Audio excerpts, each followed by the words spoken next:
Today is International Nurses Day, an annual event honoring and recognizing the contributions of nurses worldwide. This year's theme focuses on the health and well-being of nurses, an area of particular concern in the years since the COVID-19 pandemic. Michael Yoshida joins us from Washington, D.C. with more. Hey, Michael. Hey, Courtney and Alex. A report released today by the World Health Organization shows that globally, the nursing workforce continues to grow. But still, challenges remain, with experts saying concerns of burnout as well as abusive treatment towards nurses mean some of the things that are putting stressors on the workforce. Nurses are often called the backbone of the healthcare system. A lot of people think that nurses are only in the hospital, when over 40% of nurses work in other settings such as their community or long-term care, home care, schools. A workforce named most trusted profession in the U.S. for more than 20 straight years, according to Gallup. Still, challenges persist. Staffing shortages from increased demands, aging and retirement, and a backlogged pipeline for new nurses. Burnout, distress, and workplace violence are also concerns. 75% of nurses say they have faced some form of violence, harassment, or bullying in the workplace. American Nurses Association President Jennifer Minsick Kennedy says raising awareness of these challenges is key. And since the pandemic, there has been an increase in workplace wellness programs. But as work to support the profession continues, Kennedy says there's another concern too: potential Medicaid cuts.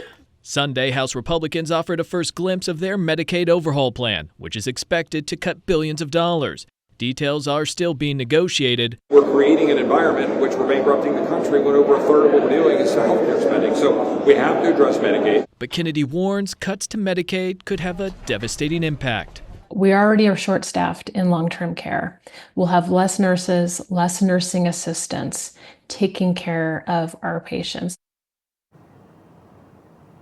And Kennedy also tells us that more programs and incentives for faculty at nursing schools as well as mentor nurses are needed and will be key to addressing the workplace shortage of nurses here in the United States. Back to you.